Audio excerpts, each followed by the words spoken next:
Welcome to A Drink of Wisdom with Jay Wise and Nathan Drinkard. I'm your host, Cody Ward. Thank you for spending some of your time with us tonight. As a reminder to all our listeners, besides being on all your favorite podcast platforms, A Drink of Wisdom is also on YouTube with each show segment available. Head on over, and if you like what you hear, we would appreciate your subscription. What's going on, guys? Week 2 in the books. Looking ahead to a lot of action this week. Yep, week two in the books, and a lot of players' seasons already in the books due to injuries. But we'll get into that a little later. Let's go ahead and get it. Medic, but there's neither here nor there. You know what it is. Definitely got some stuff to talk about, but least but not late. Let's talk some sports, baby. Let's roll, Cody. Let's do it, man. In episode 5, Russ tops Cam. The NFL is riddled with injuries. Did you hear what LeBron had to say about the MVP award? Well, stick around and we'll tell you later on. Let's go ahead and kick off tonight with a look back at Monday Night Football. The Las Vegas Raiders defended their new and very empty $2 billion stadium, defeating New Orleans Saints 34-24 in the home opener. Saints got off to a 10-0 lead, but Raiders quarterback Derek Carr manufactured 4 straight scoring drives in the second and third quarters and capitalized on some Saints mistakes. It was a good night on paper for Drew Brees, but a few uncharacteristic Brees throws and some defensive lapses ultimately did sink the Saints' chances. So, Jay, not many people really expected the Raiders to pull this one off, right? But does the loss spell more trouble for the Saints? And should we take these 2-0 Raiders a little bit more seriously? You know what? There's one thing, and it's a big thing I'm concerned about the Saints. And it's a quarterback, Drew Brees. I don't think Drew Brees is looking like himself at this particular point. There's just, and we saw a couple throws last night that he just flat out airmailed. And when you talk about, talking about one of the greatest quarterbacks that this league has ever seen, particularly from a pure statistical standpoint, I mean, he's just got, a lot of the records. And we think of him as a high completion guy, as a high completion percentage guy, and he just seems a little off right now for whatever reason. And maybe this has to do with not having a preseason. It's something we're gonna talk a little bit later. I mean, what these guys didn't have a preseason due to the COVID issue. And not to make that an excuse for him, because I don't think it's affecting everybody, but maybe that's something that's going on with Drew Brees. The timing seems a little off for him right now. But outside of that, we also got to remember Michael Thomas is out for a little bit with an injury he suffered in Week 1, and we know how important Michael Thomas is to that Saints offense. We also got to take into consideration we still haven't, at least in this game, Emmanuel Sanders was a virtual no-show. We didn't get much from him, so you got to take that into consideration. He's still a new piece to this offense, trying to get integrated. We also got, Traquan Smith, Jared Cook. There's just overall the weaponry and the quarterback. The passing game appears to be a little off right now. What I will say is there are some positives, even in this loss. I think Alvin Kamara looks money right now. He looks to be in great shape. He's explosive, got a great burst. He looks like the Alvin Kamara that we saw, not the last year Alvin Kamara, where he's, getting hung up by injuries and just didn't overall look like himself. It was a massive disappointment, a wild loss to the Minnesota Vikings. But he looks explosive to me right now. But obviously last night, the defense. I mean, we look at the defense in Week 1, and they got a lot of credit for what they were able to do to that Tampa Bay Buccaneer offense. And we know all the weapons that they have at their disposal down there. And part of it is, I mean, you talk about integrating some new pieces. I mean, new quarterback, new tight end. You just signed a new running back week before the season started. So there's some new offensive linemen you're incorporating in there. So they got a lot of things to work on. But still, it was impressive nonetheless what the Saints were able to do to that Buccaneer offense. I don't know what it was this week, but this defense was clearly not the same. I don't know if it was a travel in Las Vegas. Maybe the Raiders had a little extra juice with the first home game in the new stadium. But the Saints defense, they were not able to get off the field, quite frankly. I mean, 10 for 17 on third downs. They allowed both of the Raider fourth down attempts were successful. And then just all in all, an undisciplined brand of football. I mean, they were talking about, over 100 yards and penalties in Week 1 and then 129 in this game. They committed 10 penalties. There were a handful of penalties that were assisted the Raiders and keeping drives alive. There were two pass interference calls that were huge. One against Marshawn Lattimore, I believe. One against Janoris Jenkins. Just uncharacteristic football overall from a team that, when you think about the Saints, you don't expect these type of mistakes this frequently from a Sean Payton coach team. And then you juxtapose that with how clean a game the Las Vegas Raiders played last night, and they committed 3 penalties. I mean, so the rule number one in football is don't beat yourself. Don't commit stupid penalties, and don't turn the football over. And the Raiders were excellent in both. 3 penalties for 13 yards, and they didn't turn the ball over. The Saints, 10 penalties for $129, and Drew Brees had a horrific interception late in the first half. So there's a bunch of things the Saints were not good at this week. They definitely got some things to clean up and work on.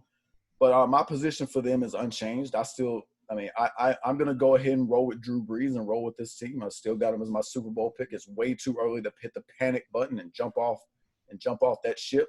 And meanwhile, on the other side, although this is an impressive win for the Raiders, I'm not going to overreact to this either. I don't see, anything all that spectacular on this team. You guys know how much I like Josh Jacobs. I think he's the real deal. He was relatively held in check last night. But let's be honest. Outside of Darren Waller, nobody else really did much last night in his passing attack. I mean, Darren Waller had 12 catches for over 100 yards, and he had 16 of the targets. No other receiver last night had more than 3. So it's clearly one of those situations where they found a mismatch that they liked, and the Saints, for whatever reason, were unable to adjust. Now, they do have Henry Ruggs. There's a lot to like about what he can bring to the table, especially in terms of taking the top off the defense. But really behind him, I mean, no one's going to fear a guy like Hunter Renfrow, as solid as he may be. And Nelson Aguilar is not striking fear in anybody else either. I'm not impressed with the weaponry that Derek Carr has. I'm really not. And this defense, although they look a bit better, I mean, they let Carolina put up 30 on them in week 1. And, I mean, New Orleans, as inconsistent and as they were, I mean, they converted to 7 of 11 on third downs. So I think both ways. No, I don't think the 2-0 start is a huge deal for the Raiders. I mean, the AFC West belongs to the Kansas City Chiefs. So I need to see a little bit more before I start really singing their praises. And for New Orleans, I think they're going to be fine. I think Drew Brees will get it together, and they'll be fine, and they'll be what we think they're going to be, which is the champions of the NFC South. All right, so got a question for you there, Jay. So you said last night only one guy pretty much showed up for the Ravens offense, correct? In the passing game, yeah, Darren Waller. All right, so in the passing game, let's be specific, all right? So with that one guy showing up in that passing game, and the Saints being the defense that they are, they're not in some sort of trouble because you let one guy torch you. One, you just said Hunter Renfrow, non-factor. We seen Ruggs, one catch for 3 yards, some trash like that. I can't even tell you who the other threats are on the team. Either way, one guy burnt them this bad, and that doesn't trouble you at all. Not really. No, that seems. I mean, coaching wise, you can look at them and say, why couldn't we adjust and do better against Darren Waller? I don't know. Maybe the game plan. They tried. Yeah, I would give them this. They tried. They put Malcolm Jenkins on there, and he was the all-you-can-eat buffet. Then they put the linebacker played pretty well. He played him well, but it's only like the guy. I guess he got tired or something. He couldn't keep up with the physicalness of Waller, so that's why they kept switching. My thing is this: they adjusted. And it didn't matter. Well, can I offer this point? I mean, and you mentioned it. Yeah, they tried Jenkins at safety. Maybe you try a linebacker. I mean, you know as well as I do, some tight ends it's like mandatory that you double cover them. Mm-hmm. You bracket them with a linebacker underneath, and you let a safety shade them over the top. And it would seem to me when we just covered the rest of their weapons, they're not that impressive, at least not yet. Even Henry Ruggs being a rookie, you got to wonder how much attention. I mean, 3 targets last night? So they're really not. It doesn't appear to be incorporating him a whole lot yet. So maybe that would mean, hey guys, one guy isn't stopping Waller. He's that good. It's the same way with Kelsey, Kittle, Gronk. I mean, those guys demand double coverage. Maybe that's what they should have done. So with that said, I think the Saints are in some trouble. I'm to week 2. I think they're in some trouble because I don't understand how we could watch that game and say, "Hey, Sean Payton, you want to make an adjustment? Hey, yeah, you guys want to stop the one guy that's cooking you alive over here? I mean, oh no, he's still cooking, huh? He's sizzling. Oh man, he almost unedible at this point because he's so hot. Like, what are we doing? And you sitting there on the sideline, and that's okay. Hey, just keep letting – this ain't basketball. This ain't I'm going to let this guy get all the points, and we're going to shut down the rest of the people. No, this is the ultimate team sport, meaning when you keep letting that crap happen, then these other guys, the Hunter Renfros of the world, the not Ruggs last night, but in general, the Ruggs of the world, they get to get in and get a little piece of the action because you got one guy just running rough shot. And he's not even a wide receiver. He a tight end on top of that. And he's just getting to do whatever he wants to. So I honestly thought last night the Saints got out coached. Sean Payton, I don't know what you're doing out there. You letting John Gruden come in here with some backyard football crap sometimes. You just didn't do enough last night. I'm sad to say you didn't do enough. I need more out of a veteran Super Bowl winning coach than that bull crap I seen last night on defense. I'm not going to blame the defense on Drew Brees. Like, Drew Brees play offense. He has nothing to do with that bull crap they was running out there on defense. Malcolm Jenkins,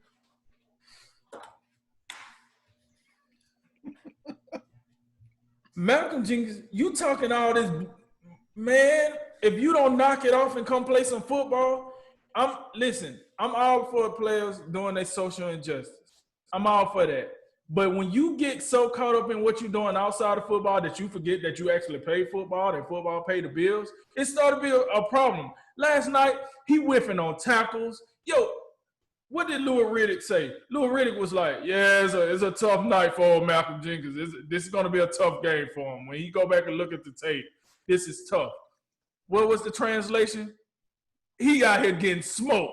And this is unwatchable football. I don't know what he got going on, but he need to go clean that crap up because he out here getting smoked like a Cuban cigar that just got out on the market.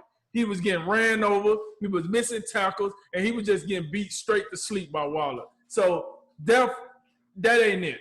All right, defense coordinator, it's time to go have a talk with Malcolm Jenkins. He got to play. He got to be better. He just got to be better. That's not going to cut it. Now, with that said, one thing I wanted to make sure I said is, listen, the Raiders are 2-0. Could you call it a shadow 2-0? I would say they're a good 1-1 team. Because the first matchup, it was a coin flip. It was what it was. First game with the Panthers. Last team with the ball. It was like some dramatic crap like that. This game, they won. We just talked about the penalties. We just talked about what they did. And if they won it with one receiver, well, by God, they won with one receiver.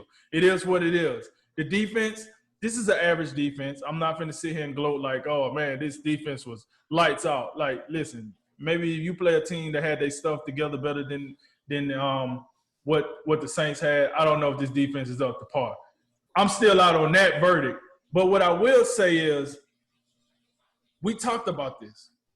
The Raiders don't have those draft picks no more for Khalil Mack and Amari Cooper and whoever else they decide to sell off.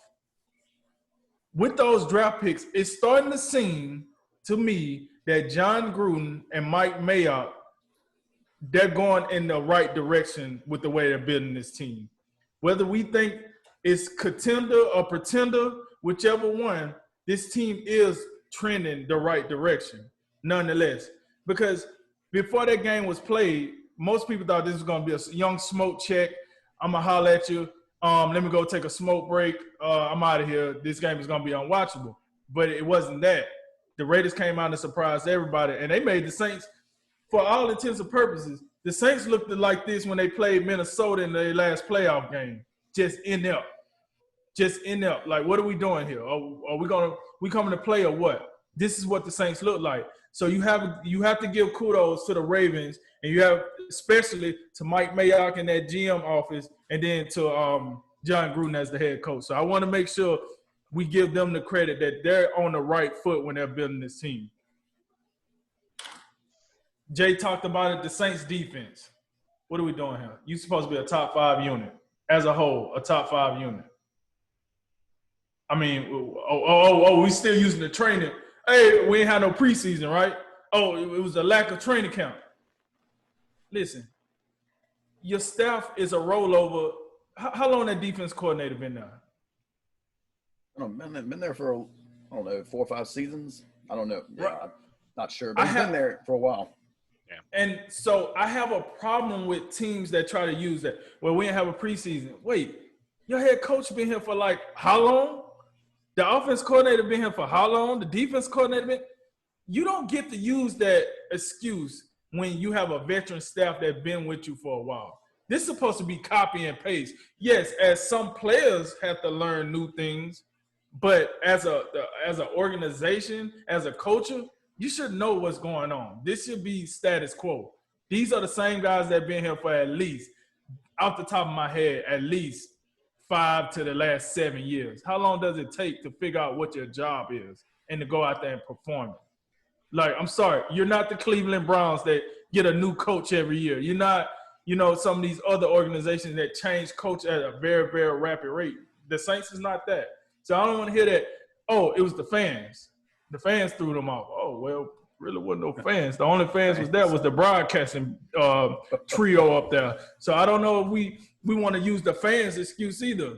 That defense was under par. I don't know what they need to do, but they need to figure something out because just like Jay said, if they're going to be a Super Bowl contender, this ain't it. You don't have Patrick Mahomes on the other side. You can't go out here playing defense like this and expect to be in the Super Bowl. You're going to actually have to stop people. And if you can't stop a team like the Raiders with one threat, good luck playing the other teams with multiple threats. I got a question for you real quick. Okay. And it goes back, and the point is well taken on there shouldn't be any excuse for this performance in regards to, oh, well, we didn't have a training camp, we didn't have a preseason, all that. Well, you know what you did just have? You did just have a week 1 where you looked okay. And that would be my kind of transitioning to my question. I thought they looked really good against Tampa Bay. It was a really good team effort, both sides, for the most part. And we know that Tampa Bay has been like the hot, trendy topic for much of the offseason. They've been getting a lot of hype. We talked about whether or not we think they're on par with the Saints for the NFC South. I have to imagine the Saints, we're hearing that stuff, and maybe they came out with more of a purpose in that game. And then after that game, they were still feeling themselves a little too much. And they just thought maybe we can just waltz into Las Vegas and it's going to be easy. Because as well as I do, and we saw it, I keep bringing up the Bucks Magic, that game 1. If you don't come in with the right mindset and focus, you can get embarrassed. Okay. I don't know if that's what happened in this case, but I would just offer that up to you. That's true enough. Listen, it's sports, right? People get gassed up, egos get to flying. It's the Raiders, the Las Vegas Raiders. Like, who taking them serious? They in rebuild mode, like, blah, blah, blah, blah. That's very true. Usually when we see this in basketball a lot more than football, but usually when you play a juggernaut on a Wednesday and you the talk of the town, and then you go play the Sacramento Kings on Friday, you just don't got it. You just like, whatever. That's very true. However, I go back to the veteran laden of this team, the head coach, both coordinators, the quarterback. Like, these ain't guys that just was drafted 4 years ago and, or these ain't highly talented free agents that just got a captain patch just because they was good. No, Drew Brees been running this team for quite a while. Cam Jordan been running that defense for quite a while. These dudes been around for a while. Your leadership's supposed to take care of this nonsense. If they're not doing that, what are they there for? Speaking of leadership, let me talk about Drew Brees a little bit. Because, people, when we talk about Drew Brees and Tom Brady, we tend to be on eggshells. Oh, these guys are Hall of Famers. They're legends. You can't talk bad about them. Well, watch me. Listen, Drew Brees is a Hall of Famer. No doubt about it. You can put a stamp on it with the drippy drip. He is definitely a Hall of Famer. However, Drew Brees is old. And he's starting to get to that Peyton Manning strategy where it's like, Drew, you give us 2 more games like this, bro, we gonna have to be talking about maybe we need old steamy crab legs or that old garlic butter sauce. Get him on in here, or Taysom Hill, Mister. I don't know what position I play. Just get me on the field. Listen, we're gonna have to be talking about something. We get 2 more games like this out of Breeze, because I wasn't overly impressed in the first game, to be perfectly honest with you. I don't think he's been great in either game. That's true. And then this game was even worse. So I'm like, yo, he didn't have Michael Thomas.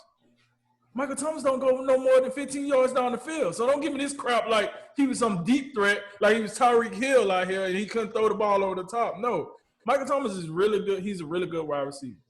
But if we're going to say Drew Brees is all these accolades, et cetera, don't let that get too far ahead of you, then he got to be able to win a game without one wide receiver. Maybe it might be his best wide receiver, but Drew, you can't make Emmanuel Sanders a little bit better. You can't make Jared Cook a little bit better.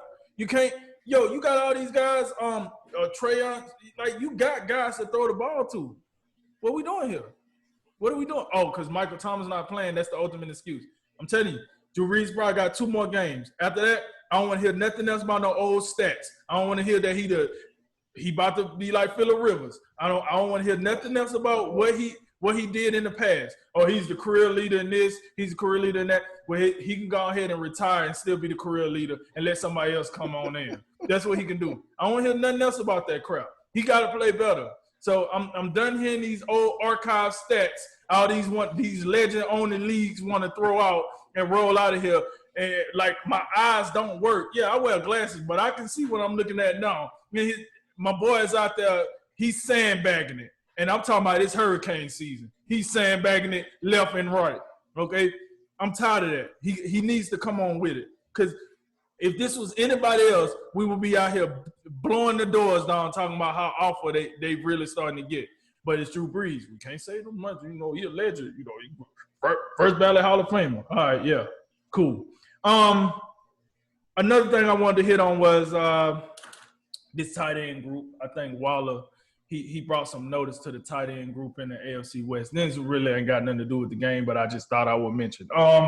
This tight end group, listen, Travis Kelce, Hunter Henry, Noah Fant, Darren Waller. Listen, I would be ready to sit down and you tell me a division that got 4 better tight ends than that. These guys are out here balling. Listen, Jay said that Noah Fant probably be the worst of the 4. And listen, every time I watch that dude play this year, I'm like, yo, this dude is good. No wonder he was a first-round pick. I almost forgot about him, but no wonder he was a first-round pick. This dude can play. I like him. I'm impressed. And listen, this group is something. And the reason I'm so impressed by this group, because Jay said this earlier, when you play fantasy football, do you know how hard it is to get a capable tight end? And this division look like they walking the dog with like 4 capable tight ends. So, I want to give a shout out to that division. But in all, I do think the Saints are in trouble if Drew Brees keep playing the way he's playing. I'm sorry. There's no way around it. I know we got high expectation for the Saints, but this ain't it. They keep this mess up. You barely won in week 1. You lost in week 2. And listen, you come out here with this bull crap next week and catch a L. Hey, you ready, crab legs? You good? You got that surgery?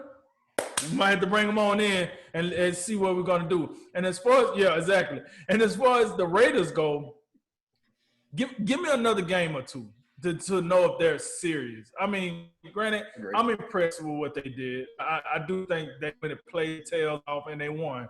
But give me another 2 weeks of consistency. Can John Gruden bring Derek Carr to the party for 2 more weeks?